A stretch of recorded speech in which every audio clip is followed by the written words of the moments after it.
الحمدللہ رب العالمین والصلاة والسلام علی قائد الغر المحجلین نبینا محمد وعلی آلہ وصحبہ اجمعین وبعد۔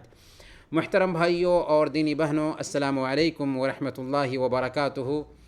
رمضان کے ڈیلی کلاس میں آپ سب کا استقبال ہے، اور ہر دن کے جیسے آج ہم سب سے پہلے قرآن کریم سے ایک چھوٹی سی سورہ سمجھیں گے، پھر ایک حدیث سمجھیں گے، اور اس کے بعد رمضان کا پیغام ہوگا۔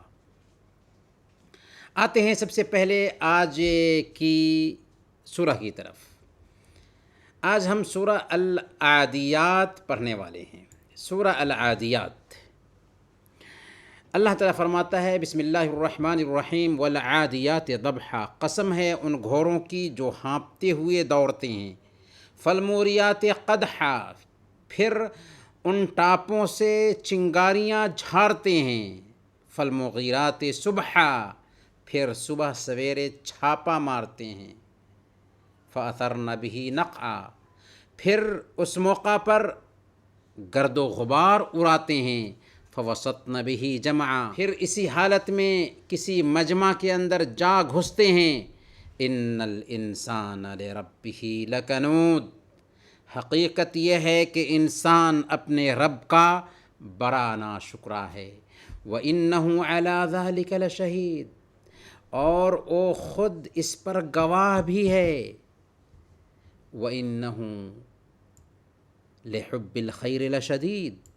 اور وہ مال و دولت کا بڑا لالچی ہے، افلا يعلم اذا بعثر ما في القبور، کیا وہ اس حقیقت کو نہیں جانتا کہ جب قبروں میں جو کچھ بھی مدفون ہے وہ سب کے سب نکال لیا جائے گا، وحصل ما في الصدور، اور سینوں کی پوشیدہ باتیں ظاہر کر دی جائیں گی، ان ربهم بهم یومئذ لخبیر، بے شک ان کا رب اس دن ان کے حال سے پورے طور پر باخبر ہوگا۔ جی ہاں، یہ ہے سورہ العادیات۔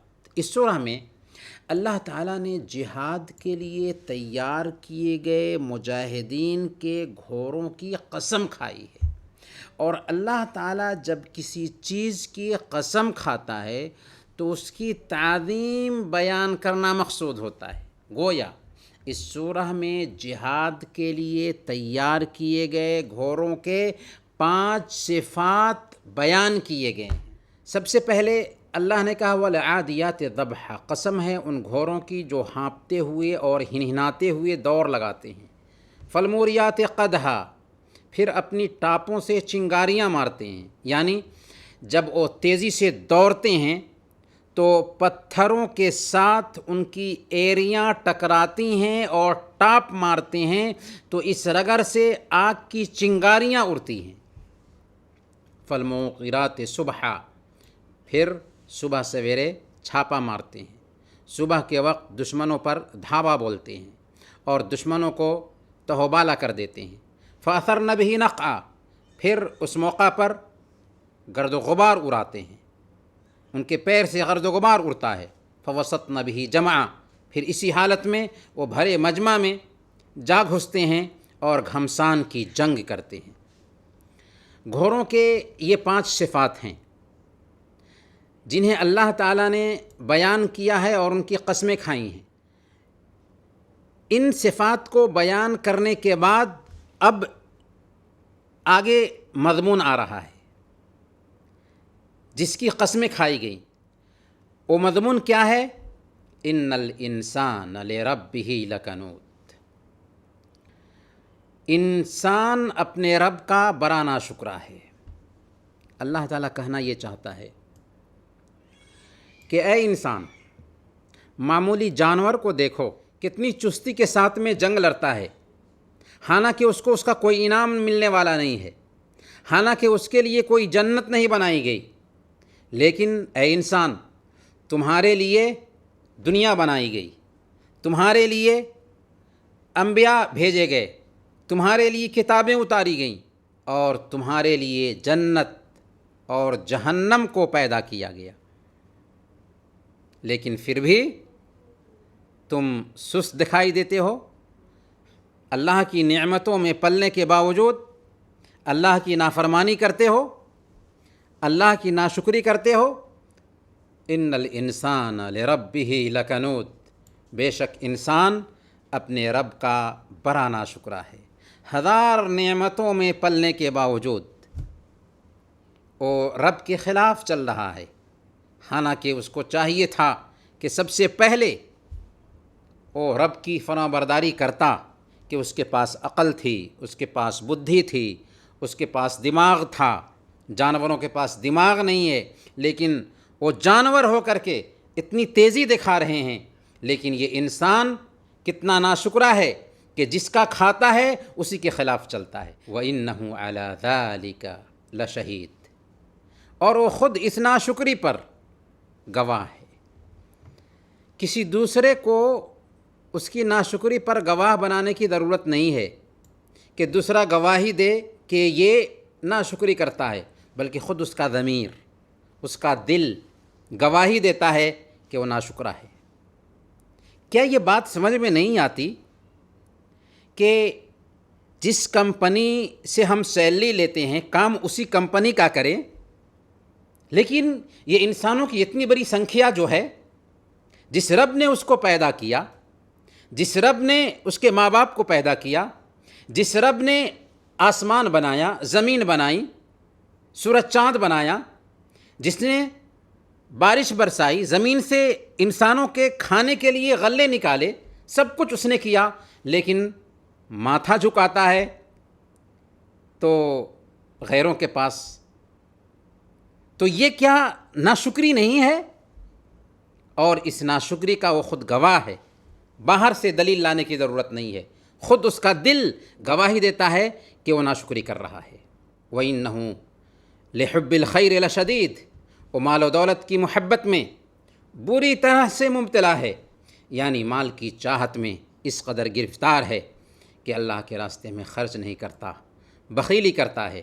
پھر اللہ تعالیٰ نے انسان کی آنکھیں کھول دینے والی بات کہی کہ تم ناشکری کرتے ہو اور دنیا کی چاہت میں لگ کر آخرت کو بھلا بیٹھے ہو، حالانکہ تمہیں کچھ پتہ ہے کہ ایک دن تمہیں اپنی قبروں سے بھی اٹھنا ہے۔ افلا یعلم اذا بعثر ما فی القبور، کیا انسان نہیں جانتا کہ جو کچھ قبروں میں دفن کیا گیا ہے اسے نکال باہر کیا جائے گا؟ سارے مردے قبروں سے دوبارہ اٹھائے جائیں گے، انہیں اپنے رب کے پاس پہنچنا ہے، حاضر ہونا ہے، حساب و کتاب چکانا ہے۔ اس دن سینوں کے بھید بھی ظاہر ہو جائیں گے۔ ایک انسان دلوں میں جو راز چھپا کر رکھا ہوتا ہے اور یہ سوچتا ہے کہ اس کو کوئی نہیں جان رہا ہے، کل قیامت کے دن سارے راز کھل جائیں گے۔ وَحُصِّلَ مَا فِي الصُّدُورِ، اور سینوں کی پوشیدہ باتیں ظاہر کر دی جائیں گی۔ جس چیز کو دنیا میں انسان نے دلوں میں چھپا رکھا تھا، راز سمجھتا تھا، سارے راز کھل جائیں گے۔ ان ربہم بہم یومئذ لخبیر، اور اس دن اس کا رب ان کے ایک ایک عمل سے باخبر ہوگا، اور ہر ایک کو پورا پورا بدلہ دیا جائے گا، کسی کے ساتھ ظلم نہیں ہوگا۔ یہ ہے سورہ العادیات۔ چلیں آج کی حدیث کی طرف۔ سنن الترمذی کی روایت ہے، حضرت عرباض بن ساریہ رضی اللہ تعالیٰ عنہ بیان کرتے ہیں کہ وعدنا رسول اللہ صلی اللہ علیہ وسلم موعظۃ وجلت منها القلوب وذرفت منها العیون۔ اللہ کے رسول صلی اللہ علیہ وسلم نے ہمیں ایک مؤثر نصیحت فرمائی، اثر ڈالنے والی نصیحت فرمائی، جس سے دل لرز گئے، آنکھیں بھیگ گئیں۔ ہم نے کہا یا رسول اللہ کأنہا موعظۃ مودع فاوصنا، اے اللہ کے رسول صلی اللہ علیہ وسلم، یہ نصیحت ایسی ہے جیسے دنیا سے آخری بار رخصت ہونے والا نصیحت کیا کرتا ہے، یعنی آپ کی نصیحت سے یہ لگتا ہے کہ کوئی دنیا سے رخصت ہونے والا نصیحت کر رہا ہو، تو آپ ہمیں کس بات کی نصیحت کرتے ہیں؟ ہمیں کچھ نصیحت کیجئے۔ اللہ کے نبی صلی اللہ علیہ وسلم نے فرمایا اوصیکم بتقوی اللہ والسمع والطاعہ وإن تأمر عليكم عبد فإنه من يعش منكم فسيرى اختلافا كثيرا فعليكم بسنتي وسنة الخلفاء الراشدين المهديين عضوا عليها بالنواجذ وإياكم ومحدثات الأمور فإن كل بدعة ضلالة۔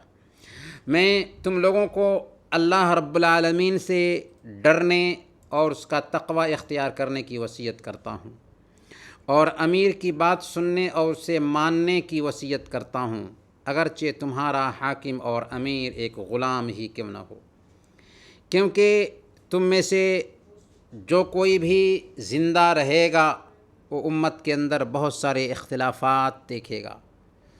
تو تم میری وصیت یہ ہے کہ میرے اور میرے خلفائے راشدین کے طریقے پر قائم رہنا، اسی پر جمے رہنا، میری اس نصیحت کو اپنے دانتوں سے مضبوطی سے تھام لینا، دبا لینا، اور دین میں ہر نئی چیز پیدا کرنے سے بچنا، کیونکہ ہر بدعت گمراہی ہے۔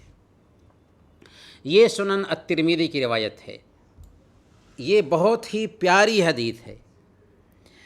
اللہ کے نبی صلی اللہ علیہ وسلم 23 سال تک لوگوں کو دین سکھانے اور ان کا مارگدرشن کرنے میں لگے رہے، یہاں تک کہ آپ کے جانے کا وقت قریب آ گیا۔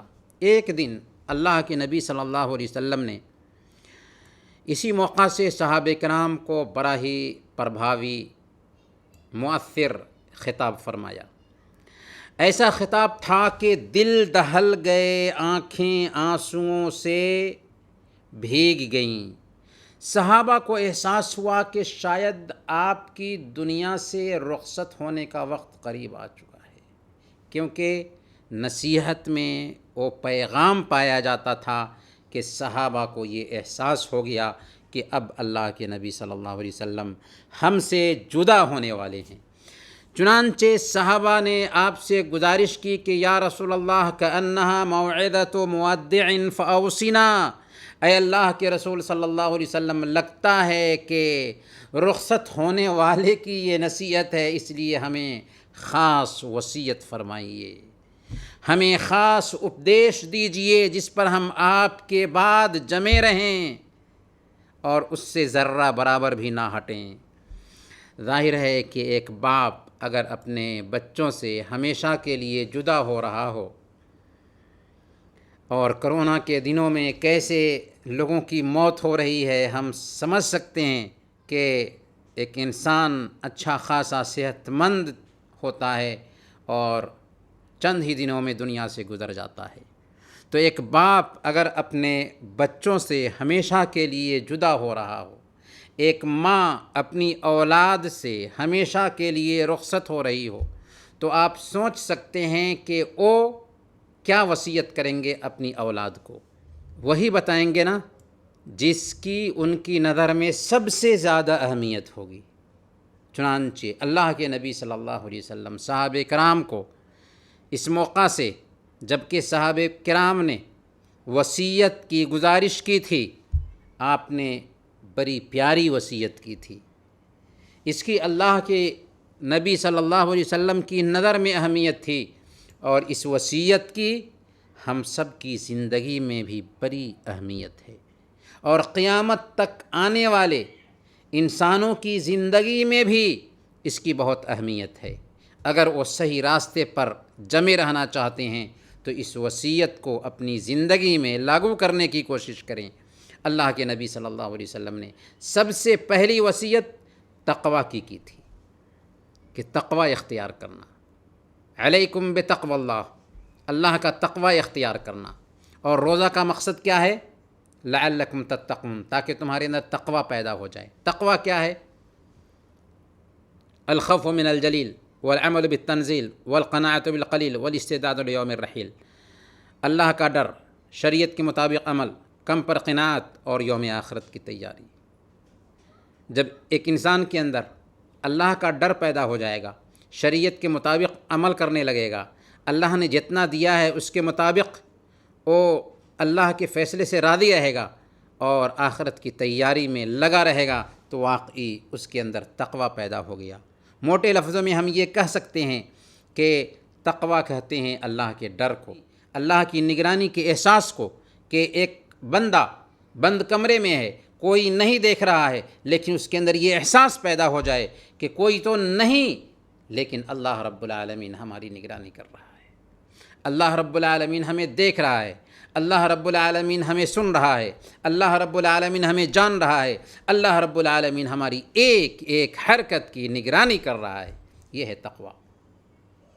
سب سے پہلے اللہ کے نبی صلی اللہ علیہ وسلم نے کہا کہ اللہ کا ڈر دل میں بسائے رکھنا، چاہے 70 دروازے بھی بند ہوں لیکن وہاں پر بھی اللہ کی نگرانی کا احساس تمہارے اندر پایا جائے۔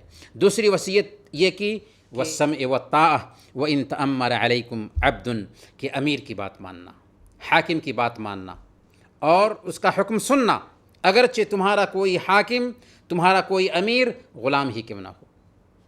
اللہ تعالیٰ نے فرمایا یا ایھا الذین آمنوا اطیعوا اللہ واطیعوا الرسول واولی الامر منکم، اے ایمان والو اللہ کی اطاعت کرو، اس کے رسول کی اطاعت کرو، اور اولو الامر جو تمہارے بیچ حاکم ہیں، جو تمہارے معاملات کے ذمہ دار ہیں، ان کی بھی بات مانو۔ لیکن یہ بات یاد رکھنے کی ہے کہ اطاعت اس وقت ضروری ہوگی جب تک ان کی بات قرآن اور حدیث کے خلاف نہ ہو۔ اگر امیر کی بات، حاکم کی بات قرآن اور حدیث کے خلاف ہے تو اس وقت حاکم کی بات نہیں مانی جائے گی۔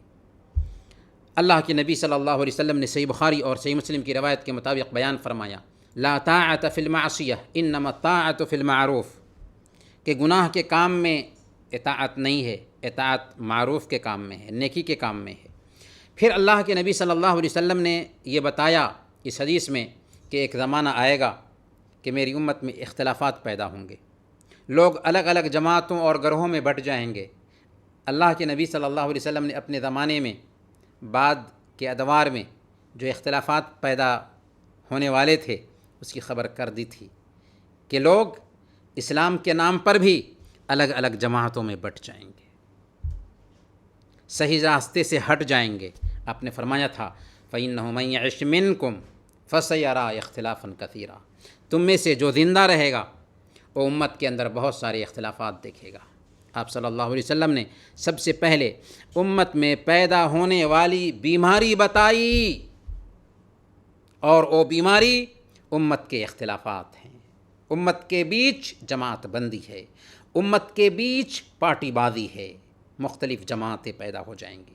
پھر اس بیماری کا علاج بھی بتا دیا، کہا فعلیکم بسنتی وسنت الخلفاء الراشدین المہدیین من بعدی عضوا علیہا بالنواجذ۔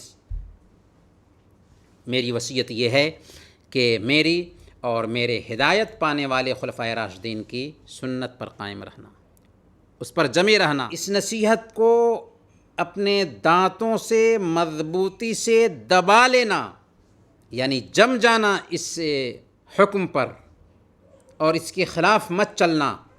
آج ہم مسلمانوں کے بیچ جو اختلافات پائے جاتے ہیں، ان اختلافات کو پاٹنا ہے تو اس حدیث میں وہ حل بتا دیا گیا ہے۔ اللہ کے رسول صلی اللہ علیہ وسلم کی زندگی کی طرف اور صحابہ کی زندگی کی طرف لوٹنے سے ہی ہمارے اختلافات ختم ہو سکتے ہیں۔ آج ساری جماعتیں جو گمراہ جماعتیں ہیں یہی دعویٰ کرتی ہیں کہ حق انہی کے پاس ہے، پھر بھی اختلافات کیوں ہیں؟ حالانکہ اسلام تو دلوں کو جوڑنے کے لیے آیا، وجہ صرف یہ ہے کہ ہم نے بنیاد کو چھوڑ دیا۔ بنیاد قرآن اور حدیث کو ویسے ہی سمجھنا تھا جیسے صحابہ نے سمجھا تھا، قرآن اور حدیث کو ویسے ہی سمجھنا تھا جیسے صحابہ نے سمجھا تھا، قرآن نے آج سے 1450 سال پہلے ہمیں یہ اصول بتا دیا تھا۔ سورہ البقرہ آیت نمبر 137، فَإِنْ آمَنُوا بِمِثْلِ مَا آمَنْتُمْ بِهِ فَقَدِ اهْتَدَوْا وَإِنْ تَوَلَّوْا فَإِنَّمَا هُمْ فِي شِقَاقٍ، اگر وہ ویسے ہی ایمان لائیں جیسے صحابہ ایمان لائے تھے تو ہدایت پر رہیں گے، اور اگر اعراض کریں گے تو اختلافات میں پڑے رہیں گے۔ یعنی جیسے صحابہ نے قرآن اور حدیث کو سمجھا تھا، صحابہ کے فہم کے مطابق، صحابہ کی سمجھ کے مطابق، اگر بعد کے لوگ بھی قرآن اور حدیث کو سمجھیں گے تو ان کے بیچ اختلافات نہیں ہوں گے، ان کے بیچ پارٹی بازی نہیں ہوگی۔ پھر اس کے بعد اللہ کے نبی صلی اللہ علیہ وسلم نے ایک اہم نقطے کی طرف وضاحت فرمائی، کہا کہ وَإِيَّاكُمْ وَمُحْدَثَاتِ الْأُمُورِ فَإِنَّ كُلَّ بِدْعَةٍ ضَلَالَةٍ، دین میں نئی نئی چیزیں پیدا کرنے سے بچنا، کیونکہ ہر بدعت گمراہی ہے، ہر بدعت گمراہی ہے۔ دین میں کوئی اچھی بدعت نہیں، بلکہ ہر بدعت گمراہی ہے۔ بدعت جو بھی ہے وہ گمراہی ہے۔ بدعت کیا ہے؟ اسلام میں پیدا کیا ہوا ہر وہ نیا کام جو اللہ کے نبی صلی اللہ علیہ وسلم اور صحابہ کرام کے زمانے میں نہیں تھا، اسے ہم بدعت کہتے ہیں۔ صحیح مسلم کی روایت ہے، اللہ کے نبی صلی اللہ علیہ وسلم نے ارشاد فرمایا، من عمل عملا لیس علیہ امرنا فہو رد، جس نے کوئی ایسا کام کیا جو ہمارے آدیش کے انوسار، ہمارے حکم کے مطابق نہ ہو، وہ مردود ہے۔ اس سے پتہ یہ چلا کہ بدعت دین کے نام پر پیدا کیا گیا نیا طریقہ ہے۔ البتہ دنیا میں جو نئی نئی چیزیں ایجاد کی جاتی ہیں وہ بدعت میں شامل نہیں۔ ایسی ایجادات کی اسلام حوصلہ افزائی فرماتا ہے۔ موبائل ہے، ٹیلی ویژن ہے، انٹرنیٹ ہے، ٹرین ہے، موٹر سائیکل ہے، کار ہے، یہ چیزیں اچھی ہیں اور انسانوں کی سہولت کے لیے پیدا کی گئی ہیں، ان کو ہم بدعت نہیں کہیں گے، بلکہ دین کے نام پر اگر کوئی کام کیا جائے، جو کام اللہ کے نبی صلی اللہ علیہ وسلم اور صحابہ کرام نے نہیں کیا، وہ بدعت ہے۔ آپ پوچھ سکتے ہیں کہ دین میں کوئی نیا طریقہ نکالنا غلط کیوں ہے؟ تو اس کا جواب یہ ہے کہ اللہ تعالیٰ نے اپنے نبی کو انسانوں کی رہنمائی کے لیے بھیجا تھا، اور ہم نے جو کلمہ پڑھا ہے، ایک اللہ کی عبادت کریں گے، اور یہ عبادت آخری نبی محمد صلی اللہ علیہ وسلم کے بتائے ہوئے طریقے کے مطابق ہوگی۔ چنانچہ انہوں نے دین کو پوری طرح ہم تک پہنچا دیا، اس میں کسی طرح کی انہوں نے کمی نہیں کی۔ اب اگر کوئی آدمی بعد میں آ کر دین میں نئی چیزیں داخل کرتا ہے تو دین تو کھلواڑ بن کر رہ جائے گا نا، اور یہی کچھ دوسرے دھرموں کے ساتھ ہوا۔ اللہ تعالیٰ نے اس دین کو بالکل محفوظ کر دیا ہے، اس لیے اب اس دین میں کسی طرح کی کمی بیشی کی گنجائش نہیں ہے۔ آپ اس بات کو ایک مثال سے سمجھ سکتے ہیں۔ سرکار نوٹ چھاپتی ہے، اس نوٹ پر سرکار کا مہر لگا ہوتا ہے۔ اگر کوئی آدمی نقلی مہر بنا لے اور بہت سارے نوٹ چھاپ چھاپ کر اس پر مہر ڈالے اور سرکار کو پیش کرے کہ میں نے بہت سارے نوٹ چھاپ دیا ہے، تو کیا اس کو شاباشی ملے گی؟ بلکہ سرکار اسے دیش دروہی کی سزا دے گی۔ بالکل ویسے ہی دین کی بات اسی وقت قبول کی جائے گی جب کہ اس پر اللہ اور اس کے رسول کا مہر اور ٹھپا لگا ہوا ہو۔ امام مالک رحمۃ اللہ علیہ نے بہت پتے کی بات کہی، انہوں نے کہا کہ من ابتدع فی الاسلام بدعۃ یراھا حسنۃ فقد زعم ان محمدا خان الرسالہ، جس نے دین میں کوئی نئی چیز ایجاد کی، نئی بدعت ایجاد کی اور سمجھا کہ یہ اچھی چیز، بدعت حسنہ اچھی بدعت ہے، تو سمجھو کہ اس نے اس بات کا گمان کیا کہ محمد صلی اللہ علیہ وسلم نے نعوذ باللہ رسالت کو پہنچانے میں خیانت کیا ہے، کیونکہ اللہ تعالیٰ فرماتا ہے الیوم اکملت لکم دینکم، آج میں نے تمہارے دین کو تمہارے لیے مکمل کر دیا۔ جب دین مکمل ہو گیا تو پھر بدعت کے لیے گنجائش ہی باقی نہیں رہتی۔ چلیں آج کے پیغام کی طرف۔ آج کا پیغام ہوگا اسلام کی بیوٹیز۔ اسلام کی سب سے پہلی بیوٹی یہ ہے کہ اسلام سب کا دین ہے، رب کا دین ہے۔ رب کا دین ہے، سب کا دین ہے۔ ہم جس دین کے ماننے والے ہیں یہ دین صرف عربوں کا نہیں، صرف مسلمانوں کا نہیں، بلکہ سارے دھرتی پر پائے جانے والے انسان اور دھرتی پر پائے جانے والے سارے جنات کے لیے یہ دین آیا ہے۔ سورہ آل عمران آیت نمبر 19 میں اللہ نے فرمایا ان الدین عند اللہ الاسلام، اللہ کی نظر میں سچا دین صرف اسلام ہے۔ اور آیت نمبر 85 میں فرمایا وَمَن يَبْتَغِ غَيْرَ الْإِسْلَامِ دِينًا فَلَن يُقْبَلَ مِنْهُ وَهُوَ فِي الْآخِرَةِ مِنَ الْخَاسِرِينَ، جو کوئی اسلام کے علاوہ کوئی اور دین اپنائے گا وہ اس سے قبول نہیں کیا جائے گا اور وہ آخرت میں مرنے کے بعد گھاٹا اٹھانے والوں میں سے ہوگا۔ قرآن سب کے لیے ہے، صرف مسلمانوں کے لیے نہیں۔ سورہ البقرہ آیت نمبر 185 ھدی للناس، قرآن ہدایت ہے صرف مسلمانوں کے لیے نہیں بلکہ سارے انسانوں کے لیے۔ سورہ یوسف آیت نمبر 104 ان هو الا ذکر للعالمین، قرآن مارگدرشک ہے، نصیحت ہے دنیا والوں کے لیے۔ اور محمد صلی اللہ علیہ وسلم صرف مسلمانوں کے نبی نہیں، صرف عربوں کے نبی نہیں، بلکہ ساری انسانیت کے لیے بھیجے گئے نبی ہیں۔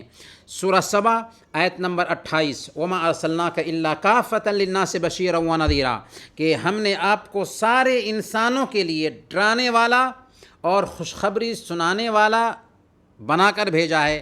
وَلَكِنَّ أَكْثَرَ النَّاسِ لَا يَعْلَمُونَ، لیکن بات یہ ہے کہ ادھیک تر لوگ اس بات کو، اس حقیقت کو، اس تتھ کو جانتے نہیں ہیں۔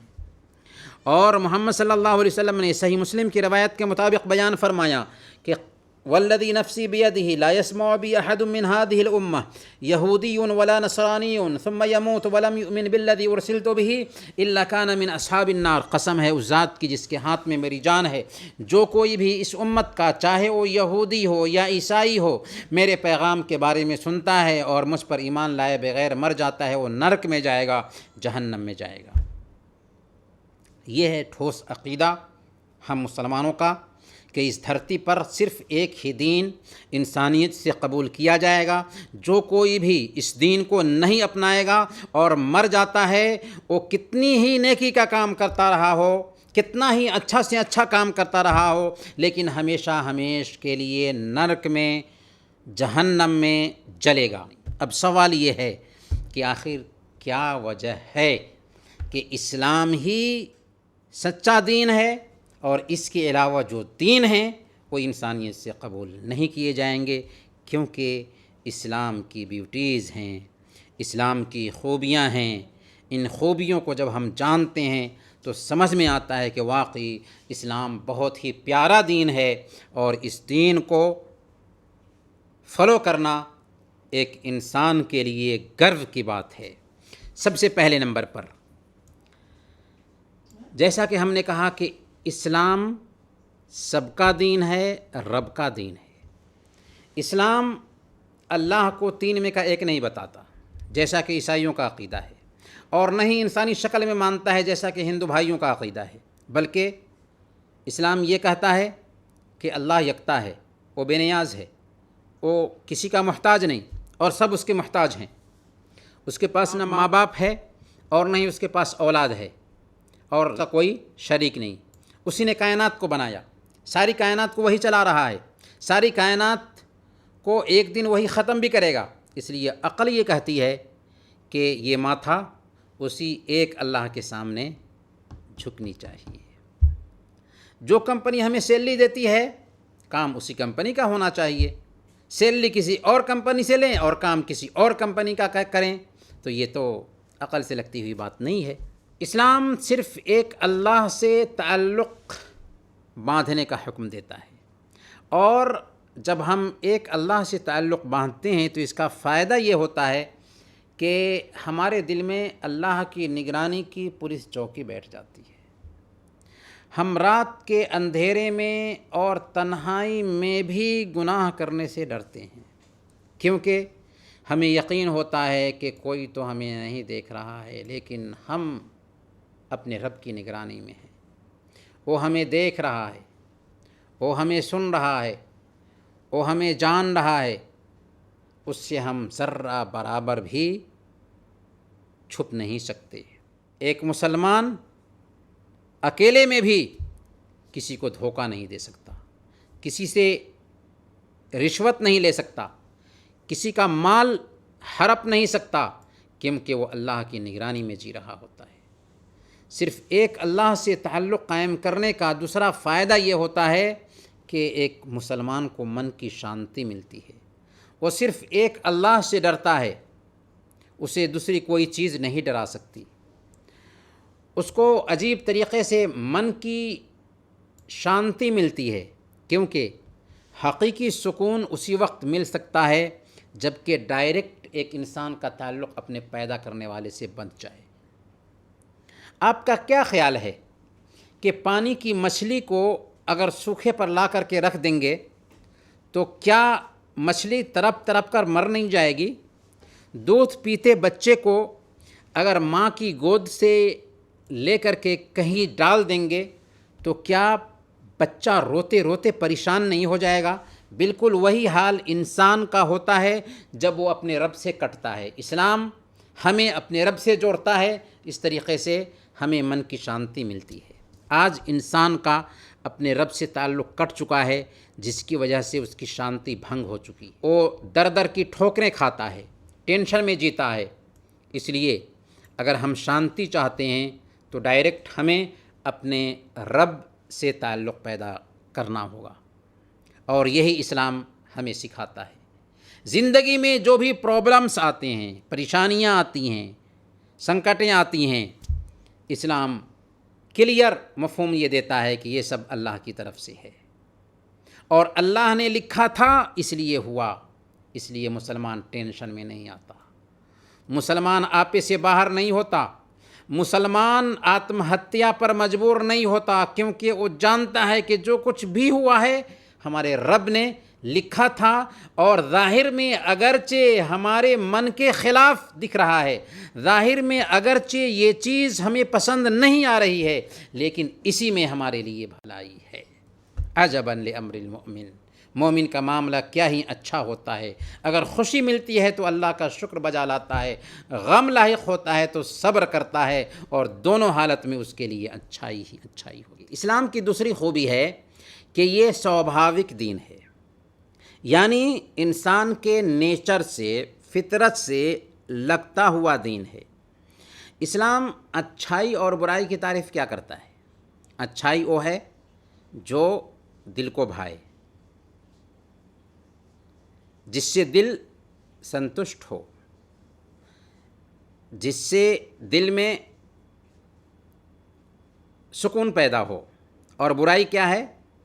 ما حاک فی صدرک وکرہت ان یطلع علیہ الناس، دل میں کھٹکے اور تم ناپسند کرو کہ لوگ اس کو جان لیں گے، کیونکہ یہ دین فطری دین ہے، اچھائی پر ابھارتا ہے، برائی سے روکتا ہے، اور انسان کی پیدائش اسلام ہی پر ہوتی ہے۔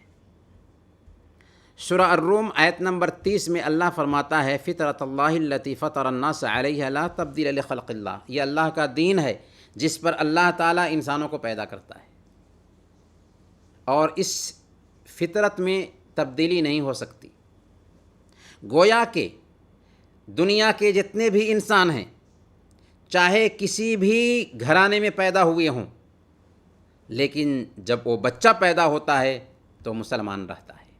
صحیح بخاری اور صحیح مسلم کی روایت ہے، اللہ کے نبی صلی اللہ علیہ وسلم نے ارشاد فرمایا ما من مولود الا یولد علی الفطرہ فابواہ یہودانہ او ینصرانہ او یمجسانہ، کہ ہر بچہ اسلام پر پیدا ہوتا ہے۔ یہ الگ بات ہے کہ اس کے ماں باپ اس کو یہودی بنا دیتے ہیں، یا عیسائی بنا دیتے ہیں یا مجوسی بنا دیتے ہیں، ورنہ اگر بچے کو آزاد رہنے دیا جاتا تو وہ اسلام پر چلتا، ہاں بشرطے کہ شیطان بھی اس بچے کو نہ گمراہ کرے، کیونکہ ماں باپ کا اثر ہونے کے ساتھ ساتھ شیطان کا بھی اثر ہوتا ہے، جس کی وجہ سے ایک انسان صحیح دین، صحیح راستہ اور ست پتھ کو چھوڑ کر گمراہی کے راستے پر چلنے لگتا ہے۔ اسلام سوبھاوک دین اس طور پر بھی ہے کہ یہ رہبانیت اور جوگی پن کو پسند نہیں کرتا، دنیا کو تیاگنے کو پسند نہیں کرتا، دینداری کے نام پر بیوی بچوں سے دور ہو جانا اس کو پسند نہیں کرتا، جنگلوں میں چلے جانا اس کو اسلام پسند نہیں کرتا۔ اسی لیے صحیح بخاری اور مسلم کی روایت ہے، 3 آدمی اللہ کے نبی صلی اللہ علیہ وسلم کے گھر آئے، اللہ کے نبی صلی اللہ علیہ وسلم کی عبادت کے بارے میں جاننے کے لیے۔ اللہ کے نبی صلی اللہ علیہ وسلم گھر پر نہیں تھے، آپ کی بیویوں سے آپ کی عبادت کے بارے میں پوچھا۔ جب اللہ کے نبی صلی اللہ علیہ وسلم کی عبادت کے بارے میں ان کو بتایا گیا تو حدیث کے الفاظ ہیں کأنہم تقالوہا، مانو انہوں نے ان عبادتوں کو بہت معمولی سمجھا۔ پھر تینوں نے اپنا اپنا فیصلہ کیا۔ ایک نے کہا کہ میں ہمیشہ روزہ ہی رکھوں گا، کبھی بے روزہ نہیں رہوں گا۔ دوسرے نے کہا کہ میں پوری رات نماز پڑھتا رہوں گا، کبھی سوؤں گا نہیں۔ تیسرے نے کہا کہ میں شادی ہی نہیں کروں گا، بیوی کے پاس ہی نہیں جاؤں گا۔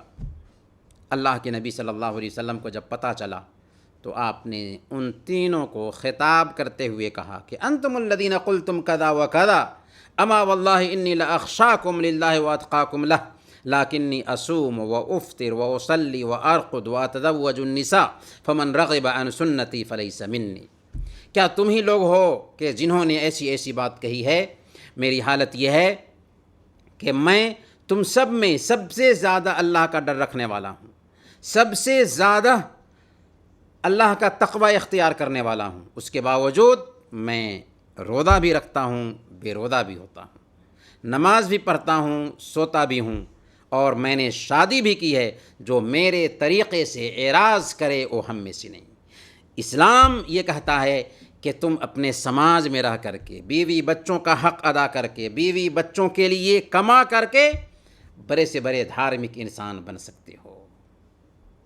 اور اسلام نے یہاں تک کہا، حضرت سعد بن ابی وقاص رضی اللہ تعالیٰ عنہ کو صحیح بخاری کی روایت کے مطابق اللہ کے نبی صلی اللہ علیہ وسلم نے خطاب کرتے ہوئے کہا تھا انک لن تنفق نفقۃ تبتغی بها وجہ اللہ الا وجرت علیہا حتی اللقمۃ تضعها فی فم امرأتک، کہ تم جو کچھ بھی خرچ کرتے ہو اللہ کی رضامندی حاصل کرنے کے لیے اس پہ تم کو ثواب ملتا ہے، یہاں تک کہ اس لقمہ پر بھی جو اپنی بیوی کے منہ میں ڈالتے ہو، یعنی اپنی بیوی کو، اپنے بچوں کو کما کر کے جو تم کھلاتے ہو اس میں بھی تمہیں ثواب ملتا ہے۔ یہ ہے پیارا دین، یہ ہے مہان دین، یہ ہے عظیم دین اسلام، جو سوبھاوک دین ہے۔ اسلام کی تیسری خوبی یہ ہے کہ یہ وہ اکیلا دھرم ہے جس کے سورسز، جس پر اسلام بیس کرتا ہے، سورسز بالکل سرکشت ہیں، محفوظ ہیں، آتھینٹک ہیں۔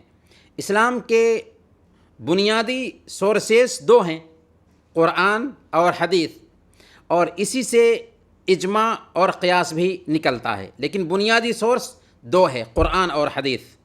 ہمارے پاس 6 سوالات ہیں، 6 سوالات۔ یہ سوالات کیجئے آپ دنیا کے سارے مذہبی گرنتھوں سے، کن پر اترے، کب اترے، کہاں اترے، کتنے دنوں میں اترے، کیسے اترے، کیسے ان کی حفاظت ہوئی۔ دنیا کے جتنے بھی گرنتھ ہیں، سارے کے سارے گرنتھ اس کا جواب دینے سے قاصر ہوں گے۔ لیکن یہی سوال اگر آپ قرآن سے پوچھیے تو قرآن آپ کو جواب دے گا کہ وہ کب اترا، کن پر اترا، کہاں اترا، کتنے دنوں میں اترا، کیسے اترا اور کیسے اس کی حفاظت ہوئی۔ اور قرآن جس نبی پر اترا اس نبی کو لوگوں نے 40 سال تک ایک لقب دے رکھا تھا، الصادق الامین، نہایت ہی سچے اور نہایت ہی امانت دار۔ اب آپ سوچئے کہ جس انسان کو لوگوں نے ان کی سچائی کی وجہ سے، ان کی امانت داری کی وجہ سے الصادق اور الامین کا لقب دے رکھا ہو، انسانوں کے بیچ اتنا سچا ہو، تو کیا وہ اللہ پر بہتان باندھ سکتا ہے؟ سوچنے کی بات ہے۔ اور پھر یہ بات بھی عجیب ہے کہ وہ پڑھنا بھی جانتے نہیں تھے اور لکھنا بھی جانتے نہیں تھے، نہ وہ پڑھنا جانتے تھے نہ لکھنا جانتے تھے، اور اللہ نے قرآن میں اس کو واضح کیا۔ سورہ العنکبوت آیت نمبر 48، وَمَا كُنْتَ تَتْلُو مِنْ قَبْلِهِ مِنْ كِتَابٍ وَلَا تَخُطُّهُ بِيَمِينِكَ إِذًا لَارْتَابَ الْمُبْطِلُونَ کہ اے محمد صلی اللہ علیہ وسلم، آپ اس سے پہلے نہ تو لکھنا جانتے تھے اور نہ ہی پڑھنا جانتے تھے۔ اگر آپ لکھنا جان رہے ہوتے، اگر آپ پڑھنا جان رہے ہوتے تو یہ تو باطل پرست شک میں پڑ جاتے۔ تو اللہ کی چاہت یہ ہوئی کہ جو گرنتھ، جو کتاب انسانوں کے لیے اترے اور قیامت کے دن تک انسانوں کا مارگدرشن کرنے والی کتاب ٹھہرے، وہ کتاب ایسے نبی پر آئے جو پڑھے لکھے نہ ہوں، کہ کسی کو ڈاؤٹ پیدا نہ ہو کہ ہو نہ ہو انہوں نے ہی بنایا ہوگا۔ پھر اس کتاب کے اسلوب پر، شیلی پر بھی ذرا غور کر کے دیکھ لیتے ہیں۔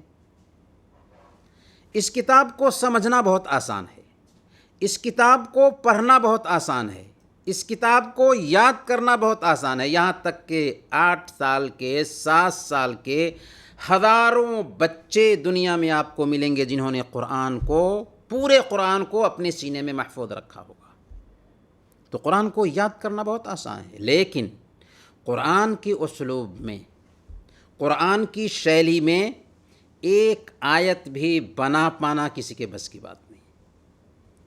اللہ نے فرمایا سورہ البقرہ آیت نمبر 23، وَإِن كُنتُمْ فِي رَيْبٍ مِّمَّا نَزَّلْنَا عَلَىٰ عَبْدِنَا فَأْتُوا بِسُورَةٍ مِّن مِّثْلِهِ وَادْعُوا شُهَدَاءَكُم مِّن دُونِ اللَّهِ إِن كُنتُمْ صَادِقِينَ کہ اگر تمہیں شک ہے کہ ہم نے اپنے بندے پر جو کچھ بھی اتارا ہے وہ اللہ کی طرف سے نہیں ہے، تو ٹھیک ہے، اس کے جیسے ایک سورہ ہی لے کر کے آ جاؤ۔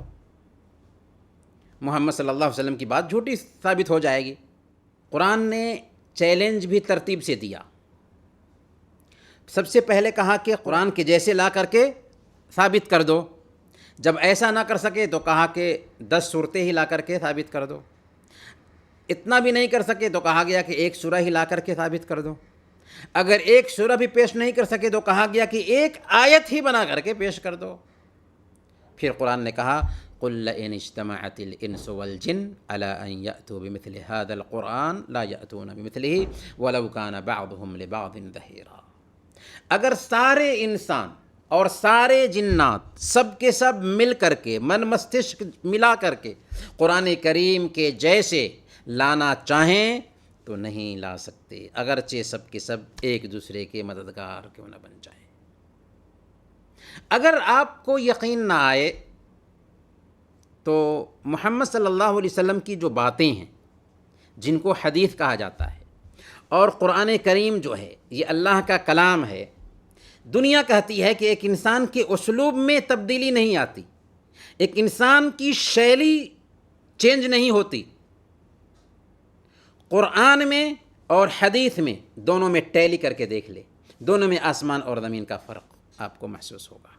قرآن کی شیلی الگ ہے، حدیث کی شیلی الگ ہے، کیونکہ حدیث محمد صلی اللہ علیہ وسلم کی بات ہے اور قرآن اللہ کی طرف سے اترا ہوا گرنتھ ہے جو سارے انسانوں کے مارگدرشن کے لیے اترا ہے۔